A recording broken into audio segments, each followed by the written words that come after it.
Hello everyone, कैसे हैं आप लोग। देखिए मार्केट में बहुत ही बेजोड़ अभी गिरावट देखने को मिल रही है। अभी मैं ओपन मार्केट में वीडियो को रिकॉर्ड कर रहा हूं।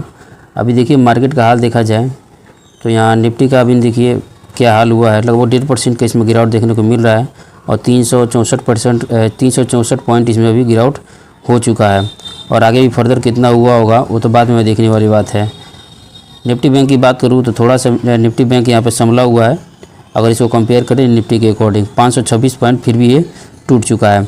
निफ्टी का थोड़ा अगर चार्ट देखें तो देखिए काफ़ी दिनों से हम इसके ऊपर बात करते आ रहे हैं कि एक चैनल को फॉलो करते हुए ऊपर निकलने की कोशिश तो कर रहा था, लेकिन यहाँ देखिए आज से एक हफ्ते पहले की बात है, इसने अपने चैनल का ब्रेकडाउन तो दे दिया था। हमें लगा कि हो सकता है कि यहाँ पे फेक ब्रेकआउट होगा, फिर ऊपर से इसको निकलना चाहिए, लेकिन क्या हुआ है अगेन अपने वो नेक्स्ट सपोर्ट के आसपास आया हुआ है 24,000 के आसपास। एक बार नो डाउट 3-4 रोज़ पहले यहाँ से एक जंप तो दिखाया था 24,000 से, लेकिन फिर से आज इसने इसको ब्रेकडाउन दे दिया है। अब देखिए अब इसके पीछे का रीज़न क्या है, उस रीज़न को हमें समझना होगा।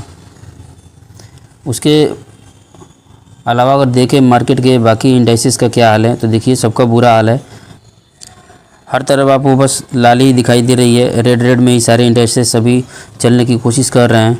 उसके अलावा अगर इसको हम सेक्टर वाइज देखें तो सबसे ज़्यादा सेक्टर किसका पिटाई हुआ है, यहाँ पे निफ्टी एनर्जी सबसे ज़्यादा यहाँ पे टूटा हुआ है। 3% के हिसाब से यहाँ पे गिरावट देखने को मिली है सबसे ज़्यादा। रियलिटी में भी यहाँ पे ज़्यादा गिरावट हो रहा है। ऑयल एंड नेचुरल गैस यहाँ मिड में बना हुआ है, लेकिन इसमें भी कंटिन्यूसली गिरावट देखने को मिल रहा है।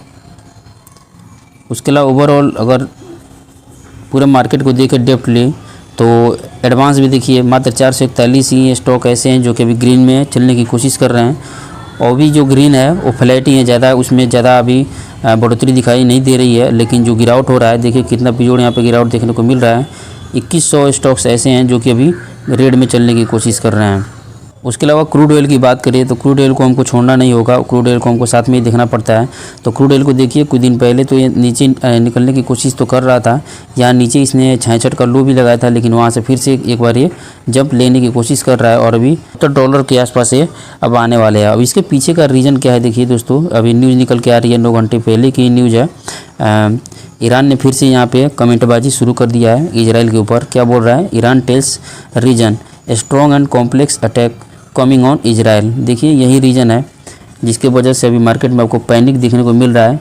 अभी तो लग रहा था कि यहाँ पे इजराइल ने जब रिटेलिएट किया था कि मामला धीरे धीरे सुलझते हुए दिख रहा है, लेकिन अभी तक इनका मामला अभी सल्टा नहीं है। फिर से ईरान यहाँ पे इजराइल को धमकी दे रहा है, डायरेक्टली वार्निंग दे रहा है कि मैं फिर से आपके ऊपर जवाबी कार्रवाई करने वाला हूँ। तो देखिए अब इनको अगर अटैक वगैरह करना ही होता तो चुपके से अपना अटैक कर देते, लेकिन अटैक करने से पहले कमेंटबाजी ये सब के करते हैं तो थोड़ा सा मार्केट को ऐसा लग रहा है कि मार्केट से इनको थोड़ा दुश्मनी है। चारों तरफ अभी देखें तो अभी आपको गिरावट ही देखने को मिल रही है। हालांकि पिछले दिन तो नेस्डेक या फिर डाउ जोन्स की बात करें उसमें काफ़ी अच्छी तेज़ी आई थी, लेकिन फिर से कमेंटबाजी शुरू किए हैं तो अब उनमें भी अभी दबाव देखने को मिल रहा है। उसके अलावा नेक्स्ट में बात करें तो जैसे ही इन्होंने अपना कमेंट किया है तो इसके रिस्पॉन्स में यहाँ पे देखिए अमेरिका भी अब आगे निकल रहा है धीरे धीरे युद्ध में, वो भी शामिल हो रहा है डायरेक्टली और इनडायरेक्टली। यहाँ पे देखिए Iran was toot breaking response to Israel as US deploy B-25 bomber in Middle East. ये जो आपको बॉम्बर दिख रहा है काफ़ी ख़तरनाक बॉम्बर होता है, इसको इन्होंने इससे पहले इस्तेमाल किया था जब अफ़गानिस्तान में जब बमबाजी कर रहे थे, उस टाइम पे इन्होंने इस B-2 बॉम्बर का इस्तेमाल किया था। लेकिन फिर से ये मिडिल ईस्ट में इसको डिप्लॉय कर रहे हैं जब इन्होंने सुना कि ईरान ने क्या बोला है कि दांत तोड़ देने वाला हम यहाँ पे कार्रवाई करने वाले हैं इजराइल के ख़िलाफ़ में। तो देखिए यहाँ पे चीज़ें अब धीरे धीरे ठीक होना तो बहुत दूर की बात है और चीज़ें उलझती हुई नज़र आ रही हैं, क्योंकि एक और न्यूज़ निकल के आ रही है सामने कि ईरान जो है रसिया के साथ में एक ट्रीटी साइन करने वाला है जिससे कि अगर ईरान के ऊपर कोई भी हमला होगा तो रसिया डायरेक्टली उसमें शामिल हो जाएगा, या फिर रसिया के ऊपर कोई हमला होता है तो ईरान उसका डायरेक्टली उसमें वो भी शामिल हो जाएगा। जैसे अभी करंट में आप देख रहे हो ऑलरेडी ये साइन हो चुका है। जैसे आपको जिस थ्योरी पे नाटो काम करता है, नाटो में जितने भी देश एक दूसरे से जितने भी देश उसमें सम्मिलित हैं, अगर किसी एक के ऊपर हमला होता है तो डायरेक्टली और इनडायरेक्टली बाकी जितने भी देश हैं नाटो के अंदर सबको उसमें पार्टिसिपेट करना पड़ेगा। वैसे ही सेम यहाँ पे अभी इसके पहले भी रसिया ने एक ट्रीटी साइन किया हुआ था नॉर्थ कोरिया के साथ में, जो जिसके वजह से अभी देख रहे हो कि नॉर्थ कोरिया के भी सोल्जर्स, काफ़ी सारे सोल्जर्स यहाँ पे रसिया की हेल्प करने के लिए, जो अभी रसिया यूक्रेन से युद्ध लड़ रहा है, तो उसके साथ में रसिया के साथ में वो लड़ रहे हैं किसके खिलाफ, यूक्रेन के खिलाफ। तो यही साइन आने वाले दिनों में आपको दिखने को मिलेगा। हो सकता है कि इस साल के अंत तक आपको ये ट्रीटी साइन होते हुए देखने को मिल जाए कि रसिया और ईरान दोनों एक दूसरे के साथ ये ट्रीटी को साइन करने वाले हैं।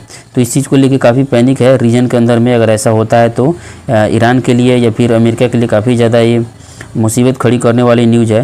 तो यही सब चीज़ें भी चल रही हैं मिडिल ईस्ट में, जिसको लेके अभी जो बड़े प्लेयर्स हैं उनमें अभी भी पैनिक देखने को मिल रहा है। ऑलरेडी जो हमने देखा था कि मुहूर्त ट्रेडिंग के दिन में सब किसी ने अच्छा से बाइंग किया हुआ था, वहाँ पे भी हमने देखा था एफआई और डीआई दोनों ने माल अपना निकाल दिया था। इसका क्या मतलब है, कुछ तो गड़बड़ होने वाला है, जिसकी वजह से अभी तक जो डीआई हमेशा बाइंग कर रहे थे, लेकिन उन्होंने भी मुहूर्त ट्रेडिंग के दिन में कुछ माल अपने यहाँ पे निकाल दिया था। उसके अलावा एफआई की तो बात ही क्या करना, उन्हें तो वो तो ज़बरदस्त यहाँ पे सेलिंग करते हुए दिख रहे हैं। आज देखना पड़ेगा डाटा कैसे इनका आता है। मुझे तो लगता है कि आज भी इन्होंने लगभग 3000 करोड़ से ज़्यादा का माल कैश में इन्होंने सेल किया ही होगा। तो देखिए, और कोई ज़्यादा बड़ी खबर नहीं है मार्केट के अंदर में, बस यही है एक न्यूज़ जो कि पूरी तरह से भी मार्केट को गिराने के लिए काफ़ी है। तो हर तरह से अभी प्रॉब्लम ही दिख रहा है, कोई अच्छा न्यूज़ अभी निकलते हुए आपको नहीं देखने को मिल रहा है। तो कोई दिक्कत वाली बात नहीं है। अगर आपके पास अच्छी कंपनी है फंडामेंटल वाली, तो उसमें कोई दिक्कत नहीं होगी, बशर्ते अगर उनका रिजल्ट ख़राब आ रहा है तो आपको उसको थोड़ा सा कॉशियस हो जाना चाहिए, उसमें थोड़ा सा प्रॉफिट बुकिंग आपको भी कर लेना चाहिए मेरे हिसाब से। बाकी आपके ऊपर है। अगर अच्छी कंपनी है तो नो डाउट अच्छा रिजल्ट आ रहा है तो आप उसमें बने रहिए, सेल वगैरह करने की कोई ज़रूरत नहीं है। और जहां आपको अपॉर्चुनिटी दिखे, Q2 का रिजल्ट अगर किसी कंपनी का अच्छा आया है तो आप उसमें और भी ज़्यादा एवरेज उसमें कर सकते हो, उसमें बाइंग आप कंटिन्यू करते रहिए। तो मिलते हैं आपसे नेक्स्ट वीडियो में, तब तक के लिए धन्यवाद।